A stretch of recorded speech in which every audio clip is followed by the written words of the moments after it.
El actual Congreso de la República tiene el 33% de representantes y senadores están vinculados a estructuras ilegales o son herederos de grupos de la parapolítica. Y esto no ha cambiado, es una cifra que no ha variado desde el año 2002, se mueve entre el 32, 33 hasta el 40%, pero más o menos aumenta. Segunda conclusión, la mayoría de estos candidatos gastaron, como Bernardo Elías o conocido como el Ñoño Elías, más de 2.000 millones de pesos en sus campañas electorales. Y el Consejo Nacional Electoral es incapaz de hacer seguimiento porque es un órgano politizado, pero además no tiene los recursos para hacerlo. La sociedad es la gran culpable de esto, sigue votando por los mismos candidatos. Y esto, sobre todo, este costo de las campañas se financian o con dineros ilegales o con recursos públicos desviados. El caso, tal vez de los casos más dramáticos, fue la gobernación de La Guajira, o ha sido la gobernación de Córdoba, o el caso dramático de Yair Acuña, que eligió prácticamente 8 senadores. La mayoría de los departamentos y zonas donde esta gente sacó los votos son aquellos que fueron castigados duramente por violencia. Lo que nosotros notamos, que tal vez es el capítulo como más académico, es que previo a las elecciones hay una gran ola de violencia. Cuando esta gente se consolida, básicamente obtienen unas votaciones impresionantes. Tal vez un caso dramático, León, para citar este ejemplo, este es el de la familia García Romero en Bolívar. Álvaro García, condenado por la masacre de Macayepo a 40 años. Juan José García, condenado a 24 años por corrupción peculado. Piedad Zucardi en la cárcel. Y eligieron al hijo. Toda esta gente hoy está poniendo familiares, amigos, primos a alcaldías y gobernaciones. La familia de Hugo Aguilar, desde la cárcel, su hijo Richard es gobernador, el hermano de Richard, Mauricio, es actual senador, y así usted es lo que encuentra. Entonces lo que uno ve a nivel regional son unos autoritarismos locales, en algunos casos dictaduras, porque funcionan con grupos privados de seguridad, y los partidos políticos no hacen nada, la ciudadanía no hace nada, y básicamente lo que se logra con todas las denuncias es muy poco, aunque se ha logrado mucho con la captura de Kiko Gómez, luego Martínez Sinisterra, pero es dramático lo que vemos en las regiones, y esto ocurre en medio de una supuesta democracia. Cada 4 años hay elecciones regulares, no ha habido dictaduras de los años 50. Clanes políticos en muchos departamentos financiados muchas veces por dineros ilegales o por la mezcla de dineros ilegales y una gran inyección desde el gobierno central a sus recursos para las elecciones. Sacan altas votaciones, muchos de ellos nunca habían participado en política y llegan a la política en primer momento a gobernar, por ejemplo, un departamento como el Magdalena. El Mello Cotes es el gobernador del Magdalena, es una persona que no tenga ninguna tradición política, era un muchacho joven, cantautor vallenato, y dicen las malas lenguas que buena parte de su gobernación la ha hecho el hermano, que es idéntico a él, y que pasa por él en los despachos de la gobernación. Es que los nombres que ustedes presentan, los clanes familiares, las explicaciones de las estructuras vuelven y se repiten elección tras elección. Casi que si uno viera un poco las características, obviamente ya antes de la entrega oficial de avales de las próximas elecciones, estamos hablando de familiares, estamos hablando de los Cote.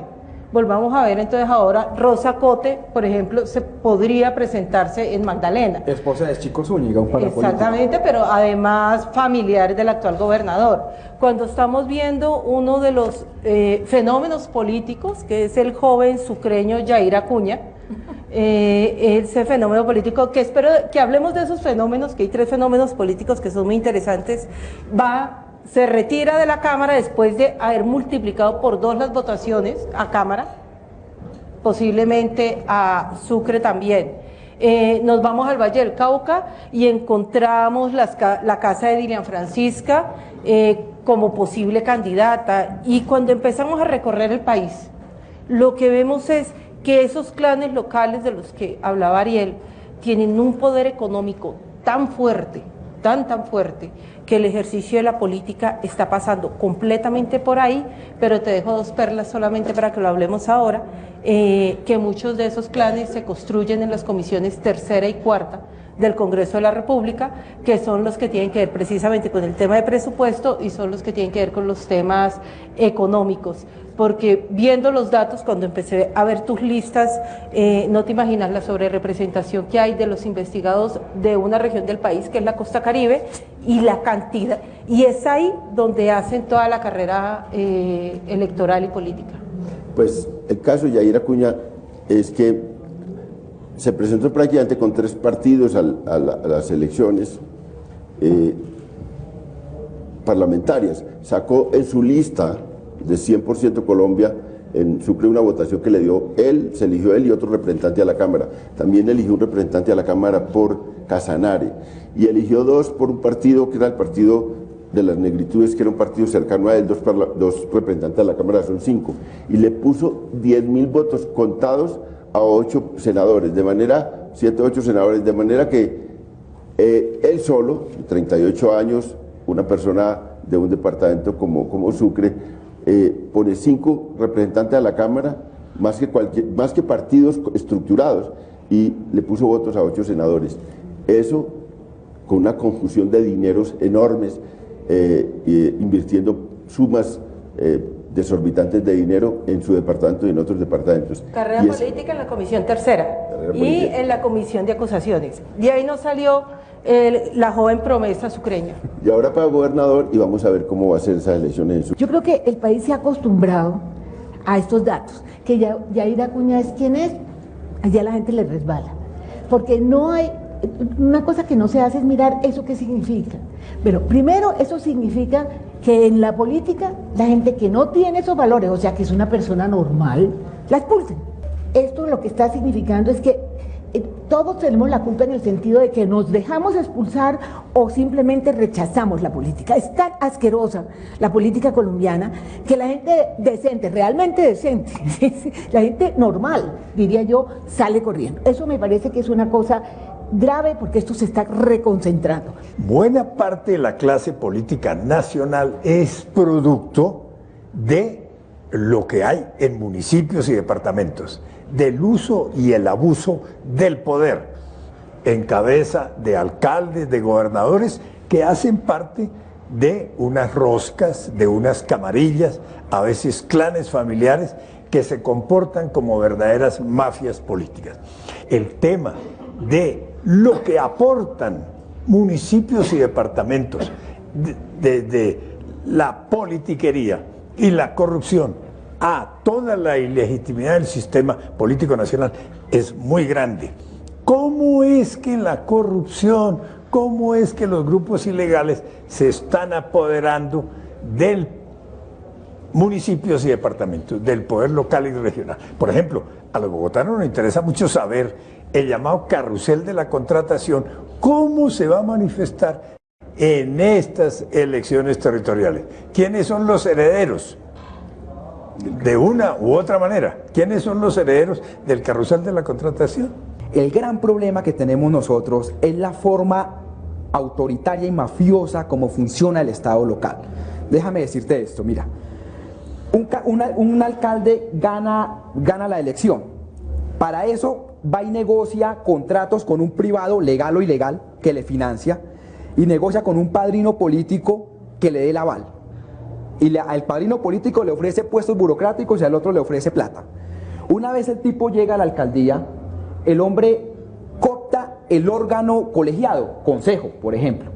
Ese órgano colegiado es el que elige personerías y elige contralorías. Es decir, que los órganos de control son de la coalición de gobierno. Entonces, por eso pasa lo que decía Alejandra, es decir, es el tío, es el primo y unas mafias autoritarias. Y eso es lo que estamos viendo. Pero lo tercero y lo más dramático, León, es que aquí se obstruye la democracia vía financiación. Que la gobernación de La Guajira cueste 6 millones de dólares, eso es súper complejo, León, eso no hay quien compita con eso. Que la gobernación del Atlántico, los señores Char, le vayan a invertir 2.000 o 3.000 millones, ¿quién compite con eso? Es decir, al líder alternativo o se coopta o más bien se dedica a hacer otra cosa. y son 54 familias las que gobiernan este país. La relación tan fuerte que hay entre economía y política es que cada vez es mucho más fuerte, así como tuvimos unos años la relación de grupos armados con agrupaciones políticas, hoy lo que vemos es que son unas fuertes alianzas político-económicas que se traducen en músculos financieros privados o estatales. Y eso es algo que también hace parte del proceso electoral y del equilibrio. Con los alcaldes y gobernadores que vamos a elegir el 25 de octubre, ¿se va a construir la paz? Yair Acuña va a construir la paz en Sucre. Perdón, esos alcaldes y gobernadores son también herederos del mal. El gobierno nacional lo sabe. Lo que llama la atención es que no haga absolutamente nada para ponerle el remedio a esa situación. De manera que la construcción de la paz, a partir del 25 de octubre, va a demorarse otros 4 años más, cuando termine el periodo de los que se elijan en el mes de octubre. Y entro al tema de los partidos. Los partidos no tienen posiciones sobre estos temas, no tienen propuestas, no tienen interés en acabar con esa situación, porque los partidos políticos mandan los herederos del mal. Ellos son los dueños de los partidos. Los partidos los institucionalizamos. Los financiamos con recursos del Estado. Son miles de millones de pesos los que nos cuestan los partidos. Y los partidos mandan los congresistas. En todos los partidos. Los antiguos, los nuevos, mandan los congresistas. La mayoría son herederos del mal. Entonces, ¿ellos qué interés tienen en eso? Entonces, eso explica que el Congreso como Congreso tampoco se ocupe del tema y que no se ocupe el gobierno, porque el gobierno dice, perdón, si yo meto la mano en ese tema, daño mis mayorías para que me aprueben el presupuesto, para que me aprueben el Plan Nacional de Desarrollo. Pero mire, yo lo resumo diciendo lo siguiente: el sistema político colombiano está colapsado en sus distintas ramas, por distintas razones. Se ha degradado. Aquí no hemos tenido primavera árabe o movimiento indignados porque había una especie de bonanza económica, había un crecimiento sostenido, inversión extranjera, baja inflación, y eso permitía un poco combatir la pobreza, castigar el empleo. Pero ahora que se degrada también la situación económica, ¿qué va a ocurrir? Nadie se lo está diciendo a Colombia. Aquí hay una falta, hay un vacío político inmenso y una falta de liderazgo. Nadie sabe qué va a pasar. Ese vacío no lo está llenando el gobierno, no lo llenan los partidos, no lo llena el Congreso, no lo llenan instituciones sociales. En otros países y en Colombia en otras épocas, ese vacío lo llenaba la Iglesia. Cuando la caída de Rojas Pinilla, la Iglesia Católica jugó un papel muy importante. En otros países lo llenan los militares, entre nosotros afortunadamente no ha sido así. En fin, entonces, aquí hay un vacío político, una falta de liderazgo. No hay el hombre providencial tampoco. Y yo creo que el país está como esperando el Redentor, esperando el Mesías, el líder, que por lo menos nos diga dónde está la luz al final del túnel. Yo creo que el gran termómetro del proceso de paz va a ser el 25 de octubre. Y mientras toda la ciudadanía le pone atención a Bogotá, a Cali, lo cual es muy importante, yo creo que aquí en las regiones, esos alcaldes y gobernadores que van a liderar esa paz territorial, lo que uno ve es que se están imponiendo son mafias, como en Buenaventura, León, como en Tumaco, como en Timbiquí, como en Cumarío, Bichada. Es decir, hay unos 281 municipios, que es lo que ha dicho la Fundación Paz y Reconciliación, que es donde se va a aplicar el posconflicto, la parte más neurálgica, que son los claves de ese proceso. Si ahí se pierden las elecciones, si ganan candidatos en contra del proceso de paz o estos mafiosos, seguimos en las mismas. Vamos a tener otra oleada de violencia y esto no se va a solucionar, Leona. Ya tenemos, no hay vías terciarias, no hay mercado interno, no hay ciudadanía, no hay Estado. Si vamos a un proceso de paz, quizás la pregunta pertinente no es si en esos lugares pueden participar o no en política aquellos que se desmovilicen. es si el Estado como Estado, con servicios sociales, con educación, con salud, con presencia y seguridad, va a poder llegar a esos lugares, porque si no lo que nos vamos a encontrar en esos lugares, más allá de la discusión, además muy rola, muy rola, de pueden estar sentados o no en el Congreso, es que si van a estar sentados o no en las alcaldías y quiénes, o en los consejos, pero además quiénes de verdad van a copar esos territorios, porque si el Estado no llega a todas esas zonas que está diciendo Ariel, a todas esas zonas, León, donde yo sé que ustedes tienen desplegados en este momento también ya investigadores, ahí los que van a llegar son las BACRIM, o los que van a llegar son los narcotraficantes. Y toda esta discusión rola de con quiénes nos vamos a sentar en el Congreso, pues es que resulta que allá se van a seguir sentando con matones, con mafiosos, y no vamos a tener escenarios democráticos en lo local. Y ahí saltamos entonces al tema que yo creo que en últimas es el telón de fondo, y es el tema de la impunidad. Y impunidad pasa, Cecilia, por lo que estabas diciendo, tengo poder y no pasa nada.